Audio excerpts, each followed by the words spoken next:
gotta break them off something. Hell yeah. And it's gotta be bumping. City of Compton. It's where it takes place, so I ask your attention. Mobbing with the dog pound. Wow, wow, wow. Dropping the funky tracks is making the suckers just a moment. When I'm on the mic, it's like a cookie, they all grown. Try to get close, so you're bound to get smacked. My little homie Snoop Doggy Doggy's got my back. Never let me slip, as if I slip, then I'm slipping. But if I got my Nina, then you know I'm straight tripping. And I'ma continue to put the rap down, put the Mac down. And if your woman wanna trip, I have to put the smack down. Yeah, man, you don't stop. I told you I'm just like a clock when I tick and dot.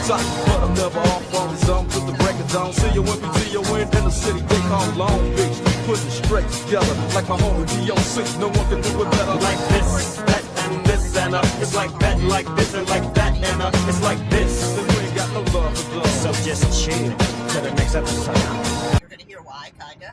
But when I was a kid, my dad would run with me.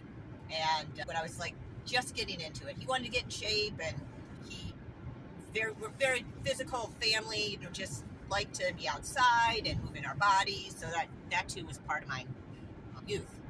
So we used to run together, and he was really into tech. He always was. He passed in, when was it? 2004. But really into the tech. He had a Mac, one of those first Mac things, but he had this watch.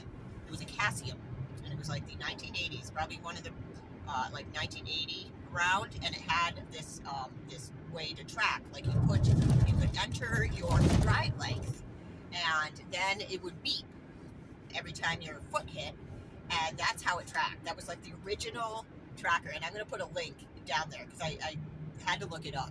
And of course, Casio watches. So he had this Casio watch, and the thing used to drive me nuts.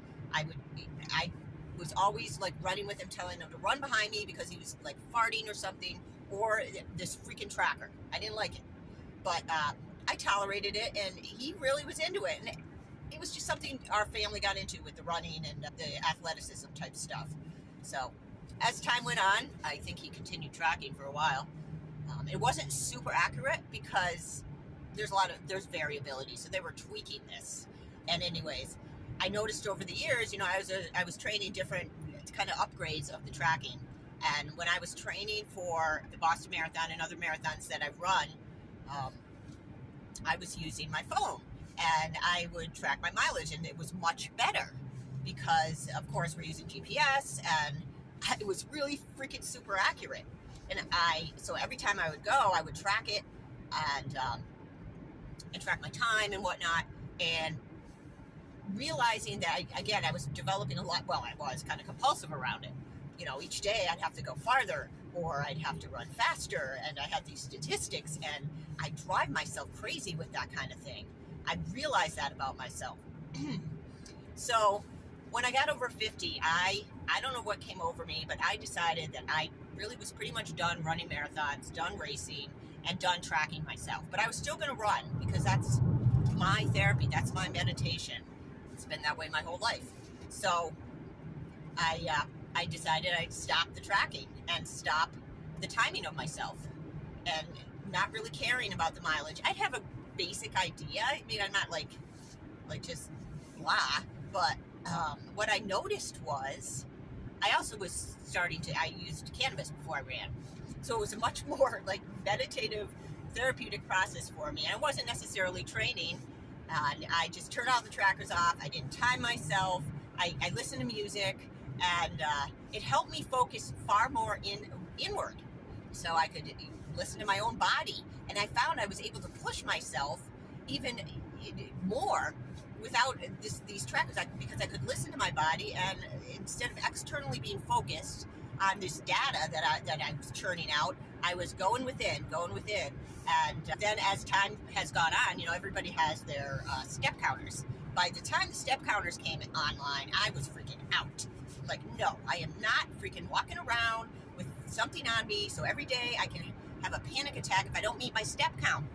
No, and I was already running, so I was pretty much meeting my step count.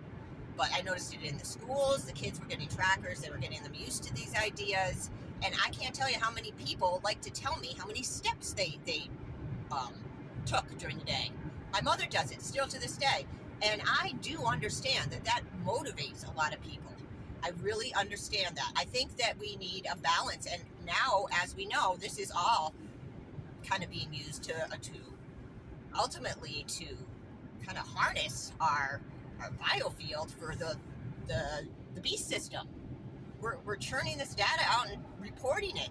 All this personal biometrics and everything that you can put on your phone now is even more upgraded. I mean, there was apps when I was there that you could earn. They were called sweat coins, and I tried it, of course. And I'm not sure what the premise was, but it was kind of stupid. They were still working on it, so I quit it. And then Strava, that app where you can meet people, and kind of it's a social thing. I did that a little bit. So I tried these things out, and always defaulting back to the peace of mind I had without the tracker, and the way that I could focus inward and work on my biofield. Really, essentially, is what I'm doing. Finding some biofield concurrence out in the woods, out in the run, out in the trail, wherever. And so today, yeah, like people know, most of my friends know, please don't tell Jill your steps. She's gonna freak on you, and I don't freak on him. And I don't. It's no judgment. I'm gonna go into it just a little further. If you're doing, I understand. I do encourage people to get away from the constant monitoring and feeding into that. Maybe take one day a week and don't track yourself. Don't test your mileage. Don't count your mileage. Don't report any statistics. Just go off the grid, kind of. Go out without your phone. Just maybe listen to music, listen to your thoughts. How about that? Instead of, I've got to get these steps in and yada, yada, yada. Because it's like we've been primed and trained to adopt these systems that are not for our highest good, but they come with a buy-in that is attractive to a lot of people. And now it's off the charts. I mean, you can pretty much track your whole system. You give all that rich data away instead of harnessing it for your own good. So that's my little message for today. I hope you're all having a decent week. It's freaking freezing here, and I haven't even been able to go out and run because I use my elliptical. And what I do when I'm using that is, because it's a big screen, I cover it. I freaking cover the whole screen. I start the thing out. I put it on a certain setting. If I feel I need to go faster, I push it up. At elevation, I push it up. I do not look at the screen. I make a concerted effort to not look at the time. And it's been an immensely helpful practice for me, I will tell you. I am not saying go do that for sure, but think about it. Think about all the energy you're putting into this idea, this whole I wrote this many steps, so I'm good. No, you're kind of tuning away from your internal signals is what I'm thinking. So, my thoughts for the day. You all have a good one.